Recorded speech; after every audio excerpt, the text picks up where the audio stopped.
Sigma was conceptualized at Motorola during 1980s actually, 86 or 87, Six Sigma evolved. So in 1979, in a management meeting, an executive, made this statement. The real problem at Motorola is our quality is stinking. Particularly, they were unable to face the competition from Japanese industries.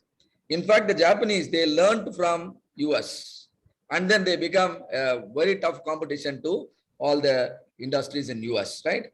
And there were a lot of quality issues. In fact, Motorola, some of the divisions, they have sold out to some firms. In fact, later they found that those firms who took over the Motorola units were Japanese firms and they made it popular. So all of them, helped Motorola to understand that a problem is not only with the quality, but also our approach towards quality. Our approach is completely wrong. And that's why we were not able to, compete well in the market. So the CEO of the company, Robert Bob Galvin, you are seeing him here, right on the top. Robert Bob Galvin, right? He called all his company executives and threw them a challenge. I do not know what all of you will do. Within the next span of 5 years, our company should see a 10-fold growth in terms of our all KPIs must improve at least 10 times in the next 5 years. And the challenge was given to Bill Smith and Michael Harry.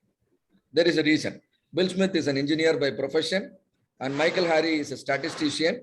This combination of engineering and statistics really worked well for Motorola, and Motorola really achieved all these targets. And then, in fact, they produced breakthrough results, right?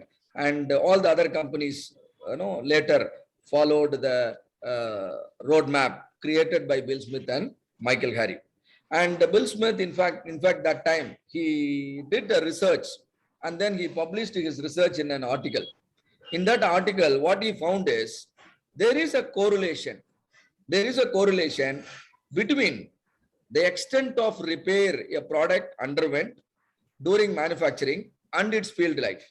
So during manufacturing itself, there are failures. And so you have to do a lot of, correction, like rework, you call it, right? You do a lot of such things. And then the product goes to the field, to the customer. And he realized that the product that goes through in the first attempt is, is having a very good field life. But the product that, that has a lot of reworks and repair internally, their field life are found to be very low. So he found that, and that made him to understand one thing, that we should always try to do things right at the first time. If we don't do things right at the first time, what will happen? That will lead to rework and repair kind of activities, right? The rework and repair, or from the lean's perspective, they're also considered waste. And together, Bill Smith and Michael Harry, they developed a statistics-based, a data-driven approach, and to resolve all the failures, to resolve all the defects, right, non-conformances in their product. And also they used the same approach to prevent the future failures also, because the Six Sigma is statistics based. Because the approach is statistics based, they used the concept of normal distribution. They used the concept of normal distribution, and the concept of normal distribution was developed by a mathematician called Carl Friedrich Gauss. They used his concept and they developed this approach, and using which they resolved all the failures that were there in Motorola. And using the same approach, they also prevented their process from failing in the future. And that's how Motorola made it possible to produce defect-free items. If you have failure-free processes, and obviously your products will be defect-free. And they named this methodology, they named this approach as Six Sigma. And there is a statistical explanation behind why we are calling it as Six Sigma, which I will be explaining in the subsequent sessions, right? So they named it as Six Sigma. And in order to resolve the failures or reduce the defects or prevent the defects, and they developed a methodology. They developed a methodology having 4 phases. First phase is measure, next phase is analyze, next phase is improve, and then other phase is control. What gets measured gets improved. So they started with measure. But actually what happened, when Six Sigma was introduced at Motorola, it had only 4 phases. But later on, in 1995, when General Electric adopted Six Sigma, they modified the methodology from 4-phase to 5-phase.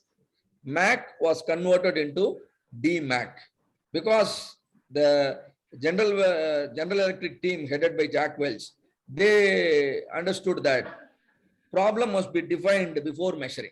So defining the problem is, really more important than or before measuring the problem. So they added D. So MAC has become DMAC. And from 1995, even today, 2022, we are, following the same approach, same methodology. The methodology is DMAC. All right. So scenario one, you all know Motorola, they were into electronic gadget manufacturing. In one of the unit, they were manufacturing the pagers. The turnover of the company is around $4,000 million. They had, a huge manpower, and they were present in 30 locations across the globe. Their problem is quality was sinking. Particularly, there is tough competition from Japanese market. But the company and its CEO, they wanted to become world leaders in manufacturing of communication products such as pagers, mobile phones, etc., etc. And this is, this is why Motorola entered into, or Motorola embraced Six Sigma, or in fact, Six Sigma evolved from Motorola. And scenario two, the company called ABB, right? And they were into robotics and heavy electrical, transformers and all those things they were manufacturing. And again, their turnover is very huge, $1,000 million. And then manpower is also huge. And their motivation is urgent need for improvement. You know why they wanted to improve?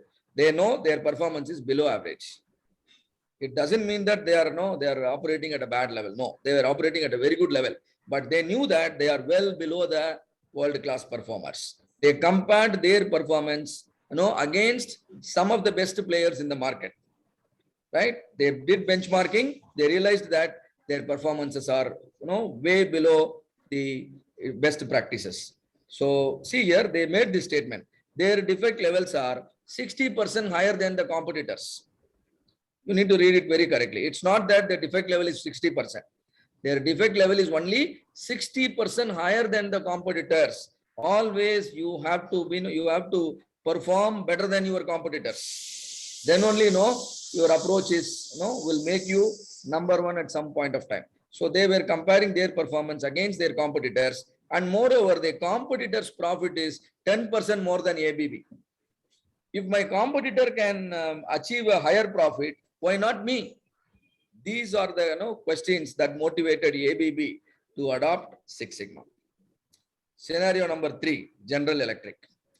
And again, it's a big company, $4,500 million turnover, and manpower is also huge. And here, their problem is, pain area is, their scanner, one of their scanner speed and the life need to be substantially improved. You know why?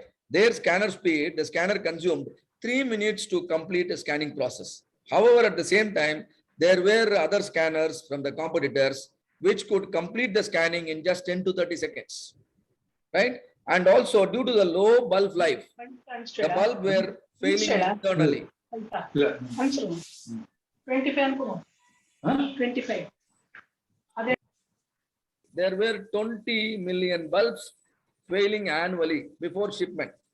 How many? 20 million bulbs were failing before shipment annually. And the replacement cost of the bulb is about $60,000. So these are the compelling reasons why General Electric adopted Six Sigma. And it is the General Electric, which converted the Six Sigma methodology from 4-phase to 5-phase, which we are, currently learning. And these are the success stories as a result, right?